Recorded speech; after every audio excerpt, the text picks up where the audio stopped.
Shalom pemirsa CBN Indonesia, dimanapun Anda berada.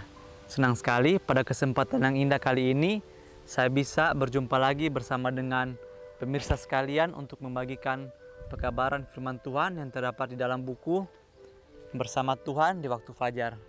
Buku ini dituliskan oleh Nyonya Ellen G. White. Dan melalui buku ini, kita akan diajak dengan doa dan bimbingan dari Tuhan, kita dapat diyakinkan bahwa pada hari yang mulia itu, ketika Yesus akan kembali datang ke dunia ini untuk mengklaim miliknya, maka kita, umat-umat yang percaya kepadanya, akan diselamatkan dan bisa hidup bersama-sama dengan Dia selama-lamanya. Pada kesempatan yang indah kali ini, bacaan yang akan saya bawakan terdapat di dalam halaman 326. Tapi sebelum itu, saya ingin agar saudara sekalian mau untuk mengundang orang-orang di sekitar saudara untuk duduk menonton bersama, sehingga bacaan yang akan saya bawakan sebentar dapat kita semua dengarkan, diskusikan, dan kita pahami bersama-sama, sehingga melalui hal tersebut kita bisa mempraktikkan pelajaran yang kita dapat di dalam kehidupan kita setiap harinya. Bacaan kita kali ini berjudul Kasih Tuhan Dijanjikan. Saudara juga bisa mengambil Alkitab dan membuka di dalam 2 Korintus 5 ayat 14. Sebab kasih Kristus yang menguasai kami. Kita masuk pada pembahasannya. Meski kasihnya ditolak oleh hati yang keras, ia kembali memohon dengan permohonan yang lebih mendesak. Lihat, aku berdiri di muka pintu dan mengetok. Kuasa kemenangan kasihnya memaksa jiwa-jiwa itu supaya datang. Kristus akan memberikan kepada para juru kabarnya undangan kasih yang sama dengan yang dipunyainya dalam mencari orang yang tersesat. Kita tidak sekedar berkata, marilah. Akan ada orang yang mendengar panggilan itu, tetapi telinga mereka terlalu tuli untuk menerima maknanya. Mata mereka terlalu buta untuk melihat sesuatu yang baik yang tersedia bagi mereka. Banyak orang menyadari kemerosotannya. Katanya, saya tidak layak untuk ditolong, biarkan aku sendiri. Tetapi para pekerja tidak boleh berhenti. Dengan kasih yang lemah lembut, peganglah orang yang putus asa dan tidak berdaya. Berikanlah keberanian kepada mereka, pengharapanmu dan juga kekuatanmu. Dengan keramahan, ajaklah mereka datang.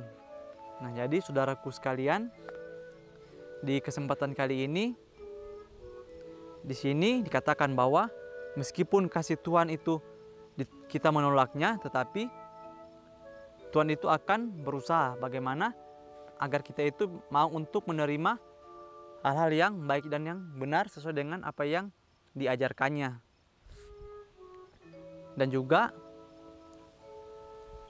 di sini Tuhan itu dia itu berdiri di hadapan kita dan dia itu mengetok dan berkata, jika ada yang membukanya, maka ia akan masuk ke dalam hati kita dan ia akan mengubah kita menjadi pribadi yang lebih baik. Tapi tentu saja hal itu bisa terjadi apabila kita mau untuk mengundang Tuhan datang untuk memperbaiki pribadi kita. Di sini juga dikatakan bahwa Kristus akan memberikan kepada juru kabarnya undangan kasih yang sama dengan yang dipunyainya dalam mencari orang tersesat. Nah, jadi Tuhan juga akan memberikan kepada kita suatu kasih atau suatu kuasa di mana kita itu bisa untuk mengajak orang lain agar mereka itu mau untuk mendengarkan pekabaran firman Tuhan. Tetapi itu tidak hanya terjadi begitu saja. Karena sebelum kita membagikan pekabaran firman Tuhan, Tuhan itu dia telah berbisik di hati kita masing-masing. Jadi ketika dia berbisik di hati kita, mungkin ada orang yang mendengarkan panggilan itu, tetapi ada juga yang dikatakan telinga mereka itu terlalu tuli sehingga sulit untuk mendengar panggilan Tuhan tersebut. Dan juga apabila kita terbiasa untuk tidak mendengar panggilan Tuhan, mungkin pertama itu akan terasa agak susah, tetapi jika kita menolak terus-menerus panggilan tersebut, maka lama-kelamaan hal itu akan terasa biasa untuk diri kita, karena sesuatu yang sering kita lakukan maka itu lama-kelamaan akan menjadi kebiasaan kita, dan dari kebiasaan tersebut akan menjadi karakter kita. Banyak orang menyadari kemerosotannya. Katanya, saya tidak layak untuk ditolong, biarkan saya sendiri. Nah, jadi di sini mungkin ketika kita melakukan suatu kesalahan, kita itu merasa untuk tidak pantas lagi berada atau berjalan bersama dengan Tuhan. Tetapi kita tidak boleh melakukan hal tersebut, karena Tuhan itu memiliki kasih yang besar, di mana apabila kita melakukan kesalahan dan kita mau untuk sungguh-sungguh bertobat kepadanya, maka tentu saja Tuhan itu akan membantu kita untuk memperbaiki diri kita. Dengan kasih yang lemah lembut, peganglah orang yang putus asa dan yang tidak berdaya. Berikanlah keberanian kepada mereka, pengharapanmu dan juga kekuatanmu. Nah, jadi di sini kita itu diajak, apabila kita telah berjalan bersama dengan Yesus, berjalan bersama dengan Tuhan, kita itu harus bisa untuk memanggil orang-orang yang mungkin saja mereka belum mengenal Tuhan. Tapi sebelum kita memanggil orang-orang atau kita mengundang orang-orang untuk berjalan bersama dengan Yesus, terlebih dahulu kita harus melihat diri kita sendiri. Apakah kita ini sudah benar-benar melakukan kehendak Tuhan di dalam kehidupan kita atau belum? Jadi sebelum kita mengabarkan pekabaran Tuhan di luar sana, marilah kita memperbaiki hati dan pikiran kita, mulai dari hal-hal yang terkecil. Sehingga apabila kita terbiasa melakukan sesuatu yang kecil yang sesuai dengan kehendak Tuhan, maka seiring dengan berjalannya waktu, Tuhan juga akan memberikan kepada kita tanggung jawab yang besar. Dan tentu saja itu akan menjadi suatu berkat yang bisa kita rasakan dan bisa kita bagikan untuk orang-orang di sekitar kita.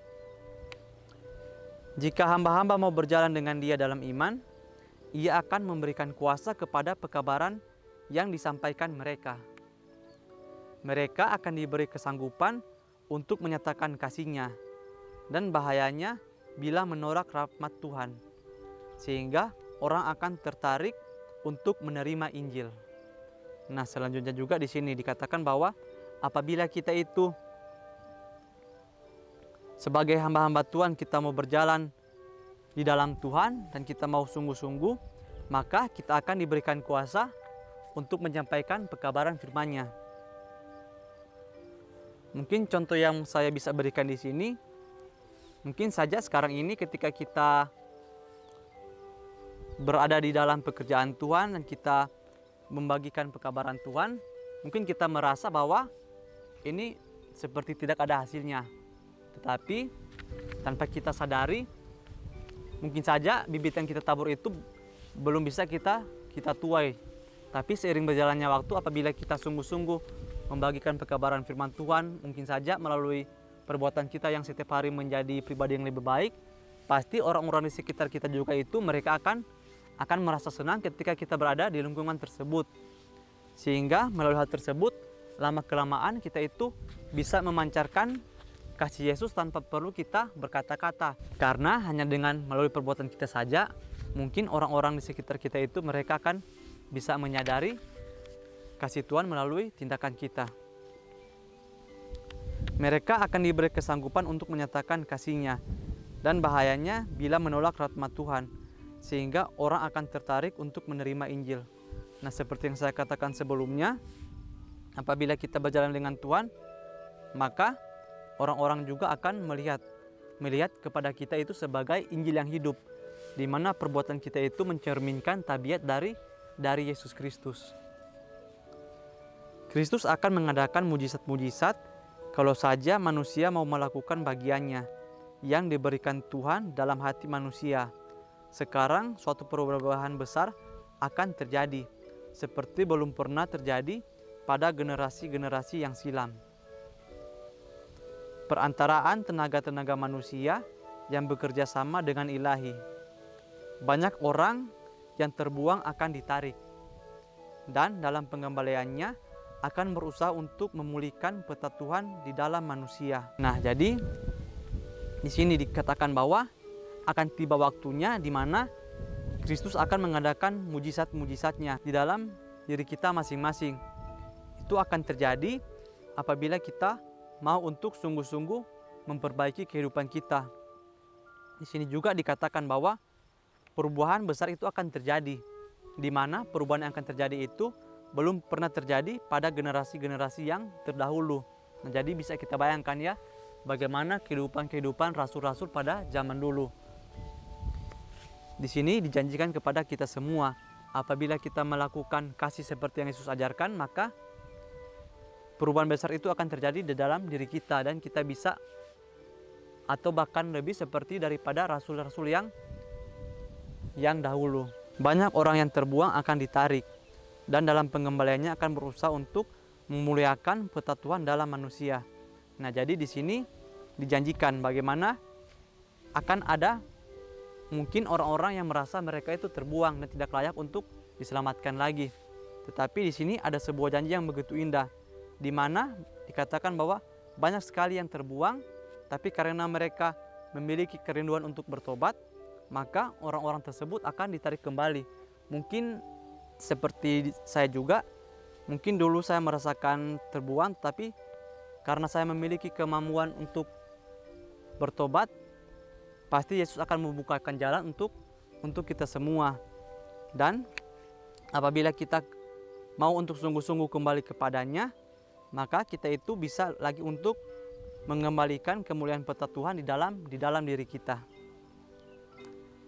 Ada orang yang memiliki sedikit kesempatan, yang telah berjalan dalam jalan yang salah, sebab mereka tidak mengetahui jalan yang lebih baik lagi, yang kepadanya sinar terang akan memancar. Banyak orang yang akan datang dari kesalahan dan dosa paling besar, dan akan mengambil tempat orang yang telah mendapatkan kesempatan, tapi tidak menggunakannya. Kutipan ini diambil dari buku Seri Membina Keluarga, jilid 5 halaman 176 sampai 177. Nah, di kesempatan kita kali ini, seperti yang saya katakan sebelumnya, bahwa akan ada orang-orang yang merasa terbuang, tetapi karena mereka mau untuk bertobat dan kembali kepada Tuhan, maka mereka itu akan ditarik untuk hidup bersama-sama dengan Tuhan.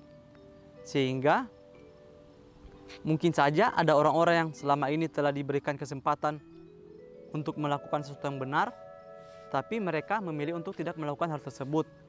Sehingga dikatakan bahwa akan ada banyak orang yang pernah melakukan kesalahan yang besar, mereka itu akan mengambil tempat orang yang telah mendapatkan kesempatan, tetapi orang tersebut tidak melakukannya. Nah, jadi untuk kita semua yang telah mengetahui kebenaran, marilah kita melakukan hal-hal tersebut. Kita melakukan sesuatu yang benar. Jangan karena kita telah mengetahuinya, tetapi karena ada sesuatu yang mungkin saja kita senangi sehingga kita melupakan kebenaran tersebut. Sehingga akan sangat disayangkan ya apabila kita telah lama mengenal kebenaran, tapi karena kelalaian kita sendiri kita malah menjauh dari kebenaran tersebut. Dan sebaliknya, ada orang yang mungkin dulunya mereka memiliki kehidupan yang buruk, tapi karena mereka sungguh-sungguh ingin memperbaiki kehidupan mereka, maka kebenaran itu akan datang di dalam diri mereka, sehingga Tuhan juga akan membantu mereka untuk menjadi orang yang lebih baik lagi. Nah, jadi pelajaran bisa kita ambil pada kesempatan kali ini yang berjudul Kasih Tuhan Dijanjikan, yaitu marilah kita sama-sama untuk melakukan dan mempraktikkan kasih Tuhan di dalam kehidupan kita. Sehingga ketika kita mempraktikannya, maka kita itu bisa menghidupkan tabiat Yesus Kristus di dalam kehidupan kita. Dan juga melalui hal tersebut, ketika saatnya tiba, maka kita itu semuanya bisa diselamatkan. Mungkin ini saja yang bisa saya sampaikan. Sampai bertemu lagi di pembahasan-pembahasan berikutnya. Saya Boa dan Tuhan Yesus. Terima kasih. Amin.